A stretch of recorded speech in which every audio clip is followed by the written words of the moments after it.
everyone, welcome back to another episode of Crazy 4. The next few videos will be part of a series where I interview successful individuals for us to learn about the reasons behind their success. So I All right. chose to do this interview with you because I know that you're the co-founder and CEO of India's leading online travel company, MakeMyTrip, and I think your knowledge will be very valuable for the viewers of my YouTube channel. Um, So before we get started on the deeper questions, could you just give context on your role and your background in the company? Yeah, sure. Happy to do that, Manya. It's been a pleasure. So let's talk about the company first. Anya, the company's MakeMyTrip, like you mentioned, is one of the leading online travel companies in India for sure. By far the market leader, and has been the market leader for over 2 decades. We've been in existence for over 2 decades now. MakeMyTrip was born exactly 23 years ago, on 1st April 2000. We just recently celebrated 23 years. And it's been a long journey. It's been a fascinating journey. Of course, many ups and downs along the journey, it's full of action all the time. But it has been a fascinating journey over the years. So the business model of the organization is effectively just solving the consumer problems who are looking to book any form of travel, any particular travel use case, be it a transport use case or it is an accommodation use case or any of the ancillary bookings. So if you have to, plan your travel, you can think of MakeMyTrip across the channels, be it the mobile app or the mobile web or the desktop. And as you get into that, as you would probably see it on the homepage, that you can build every possible use case. So that's really about the company, just the business model, very, very high level. So what we do, in terms of what I do, I've been running the company for a while now.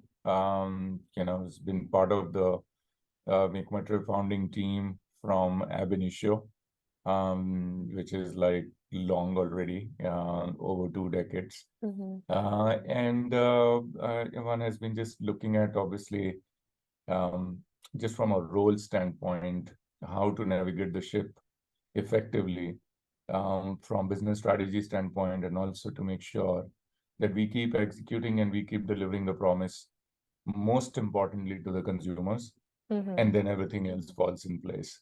So that's what I do right now. Okay, so you mentioned that you joined this industry very long ago. Could you talk about what motivated you to join this field? Yeah, of course. Well, what motivated me particularly was, I think, the desire to do something on your own, effectively. As you would probably see, there's a lot of the young entrepreneurs would come straight out of the college, and they will end up starting a startup as one of the sort of important career options, as lot many people have started to sort of opt for. Back in the days, we were not fresh out of the college. The entire founding team, in fact, MakeMyTrip was founded by the founder called Deep Kalra, who founded it in April, on 1st April 2000. And, the founding team sort of came along right after that. And we were all professionals. We had done our few years of corporate stint already. We were working at senior positions in the corporate world, had about 7, 8 years of experience before we decided to venture into this. And I think the desire was, like I said, it was more to do something on our own, trying to solve a particular problem, trying to build the business, more from a long-term standpoint and scale it up. And so I guess it was just about desire, passion, hunger to do something on your own. That makes sense. So since you've joined the company, what do you think your career journey or trajectory has looked like? Well, like I said, so being a part of the founding team, right? So you have the obviously you have the flexibility of trying to sort of fit into any role that you would want to do it, right? And at a very high level, you will have that flexibility. But what you end up doing is starting with what your core competency is, what's your background is, what's your experience is, and you pick up the portfolio, and that's how you start. Mm-hmm. And and for me, given that I had the finance background, so I picked up a CFO role initially, and that was very important at that point in time. I also had the experience of handling operations, so I just took that also as an added portfolio, if you will. And while rest of the founding team were picking up the respective portfolios that suited their background, right? Mm-hmm. So this is how we sort of divided our work. And as you finish a particular job, like for example, as a CFO, the job in hand was to, we had decided to take company public, and that too in the US. So once that milestone was over, one was ready to sort of move to take on the other portfolio. That sort of moved. So the milestone that we achieved at Make My Trip was way back in 2010 when we IPO'd the company in US. And it was a blockbuster IPO. And back in the days, I mean, it's just over 13 years now that we are listed in the US and we become public companies. The company was transforming from a private company, although it was pretty professionally run private company, to a public company. Um, but that sort of milestone was achieved, and then subsequently, as things were, as business was moving on and scaling up further, as we were just expanding into including the inorganic expansion, into acquiring small companies, and then we had a big sort of consolidation move in the market in India, where we had IBIBO Group merging into us, with Go IBIBO and Redbus brand coming into us. I took on an India CEO role as well, and then eventually to a group CEO role, and which is what I'm doing it right now. So the trajectory Okay.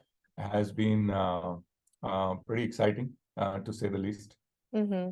So going from a very small company to like bringing it to the US and expanding it even more, since that was like almost over 13 years ago. What are some like challenges that you faced throughout this journey? Yeah, like I said, I mean, there were many ups and downs along the journey. It can't not be. Yeah. This is how the business journey evolves over the years. And for every phase of the business cycle, you will have different set of challenges.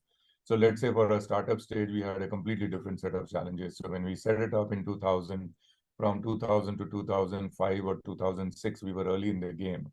There were infrastructure related challenges. There was, ecosystem itself was not ready. Mm. And then 9/11 happened, SARS disaster happened, dot-com burst happened. So whatever little money that we had, that was committed by a venture capitalist, we did not get full of that. We just got 50% of that, and then they also shut their shop, etc. So those were like almost like existential challenges at that point in time. And therefore, what got us going was that there was a self-belief in the model, self-belief in the idea, and it was just a question of when will it happen. It was not a question in our mind, thankfully, Mm-hmm. that it is not going to work. We were sure that it's going to work. It was just a matter of time that it'll work. So we sort of hung in there. So those were the set of challenges at that point in time. I think we would have, pooled in little money. We would have also borrowed money. I think short of stealing, I think we would have done every possible thing to survive at that point in time. So those are the different set of challenges that and very intense at that level, which could sort of question your survival, Mm-hmm. during that phase. But as you scale up the companies, the challenges are very different. Yeah. And then, how do you scale that small startup to a, big scale company? How do you take the company from private to public?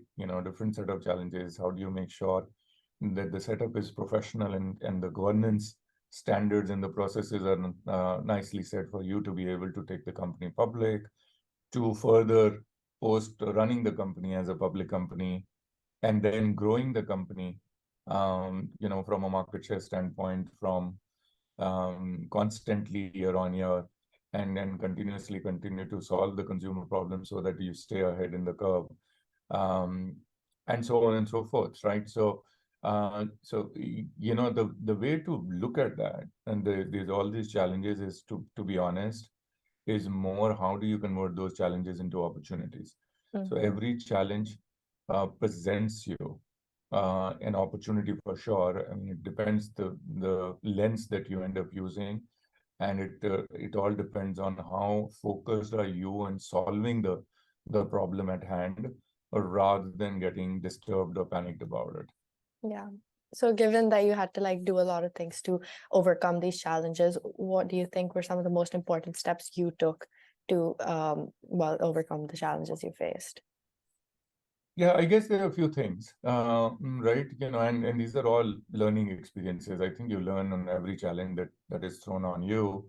So in the most recent one is, let's say, pandemic. The company also had to go through the pandemic, and pandemic was a huge challenge for entire travel industry. I mean, for a lot of people, but definitely entire travel industry that got disrupted very badly. I guess the biggest thing that we've learned over the years is that whenever there is a challenge, I think it's time for action. It is not the time to analyze, but it is a time to quickly sort of gather yourself, put your act together, go back to the drawing board, and focus more on how do I solve for it, how do I come out of this challenge, rather than, which involves a lot of action, which involves a lot of execution, rather than just analyzing or over analyzing the situation and feeling bad about it or feeling depressed about it, right? So I guess that's really the most important thing in difficult times, that you got to figure out, and then got to figure out how to sort of come out of it and focus on action rather than doing anything else. And then I think the important thing also is to learn from your sort of previous challenges or previous mistakes, and then take the corrective actions in the future, so that God forbid, if you are again encountered with the same problem again, or a different problem, or maybe the same problem with a different magnitude or different intensity, pandemic is case in point, then how some of those learnings that you would have put some proactive sort of you would have taken some proactive corrective action, and that would have helped you during this crisis as well, right? So, for example, for a growing company, uh, it's important to build a war chest on your balance sheet. So, because whenever the crisis happens, this kind of crisis where our revenue was down by 95%, cash becomes very important. So, did we have enough cash on the balance sheet? The answer was yes. And did we find an first opportunity to build some more war chests? The answer is yes. So, those are the kind of things that you sort of learn from the previous experiences, make some proactive corrective actions, so that if you face, which is definitely likely to happen, if you face another down cycle, you're sort of prepared for it, right? Somewhat prepared for it, some new things that you might still have to do it. So these are few learnings that one had over the years, and we've been using those learnings as we deal with the challenges. Yeah, okay, that makes sense. Thank you. And then I was like researching MakeMyTrip, and I found that as of now, approximately like the gender ratio is like 30% women to 70% women. Is this something that you've been observing, or something that you're working towards achieving a different goal, maybe?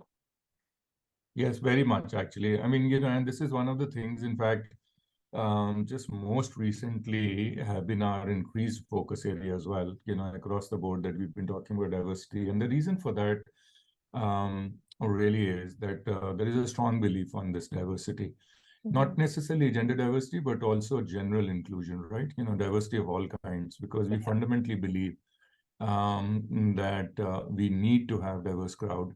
and therefore there has been a lot of focus. In fact, there have been few specific initiatives just recently, from the last year that the team has been taking as well, just to make sure that we promote this culture even more, and encourage people to or every manager, every employee to sort of participate and imbibe that culture, so that we have more and more gender diversity. Because in today's day and age, everybody is sort of at par and competent and can do practically every role, right? So that I think we have thousands of examples for us to actually see it and get inspired from, and therefore, yeah, this is definitely one of the very important focus areas for us as well.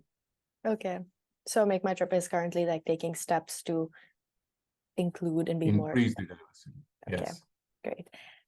So over your entire career journey, given everything, do you think you have any techniques or advice that you could give for more female participation, or any advice that you want to give to the youth? Yeah, I guess, female participation or youth in general, maybe a few things. And first thing first, I mean, the generation that we are getting today, as we see, when we get, our executive, let's say, straight from college, straight from campus. And we have, by the way, one of the important sort of induction programs called immersion. And every leader ends up spending time as they get on board. And that is one of the very, at least from my point of view, and I know many of the other leaders' point of view, very critical session that we end up doing. It is a more an interactive session with the young crowd that comes into the system, and we learn a lot. And every interaction, we get so excited looking at the quality of the new generation that is coming in, and this is, whether it is females or males across the board, and they're very, very competent, they're very confident. The self-belief is really high, and and they're ready to sort of put everything behind building their careers, etc. So that's all positive. I think a couple of things that I think they should keep in mind, and we've observed it, and then we end up sharing it with the people in these kind of sessions, is that you see, while there's self-belief and confidence, there is one important thing to keep in mind in today's day and age is there is so much of info that is available today in the ecosystem. Is huge amount of clutter and noise around it. So how do I make sure that I filter a lot of that, and I don't get distracted with complete noise? And some of that could be just maybe not necessarily as accurate as you would like it to be, right? Because we all sort of see so huge amount of info floating around on all kinds of social handles, and then we get carried away and we get influenced by that. I think we should be smart enough to be able to filter that noise out of that, declutter the whole thing, and don't get distracted. That is definitely one important sort of advice we all need to keep in mind, but definitely youngsters, because the time spent by youngsters on all of these handles is just far too many. And maybe for whatever it's worth, relatively speaking, they will have less experience, less knowledge of the behind them, and it'll come, obviously it'll come with age as they can go into their careers and learn from it. But I think that is one important thing. I guess the other important thing is that whenever one is thinking about career, should be thinking lot long term than short term, because the tendency that we've seen is that people get tempted to sort of jump the ship every now and then they realize when they go to the other place and then say, probably was not the right thing to do. Of course, you will make a mistake or two, and like I was making the point earlier, that one has to learn from the mistake. But if you can even be a little bit more proactive and smart enough to think little long term before you make your choices, you might be better placed. Makes sense. Great. That was amazing. Okay. Thank you so much for giving your time, agreeing to No participate in the problem, man. interview. Yeah, no worries.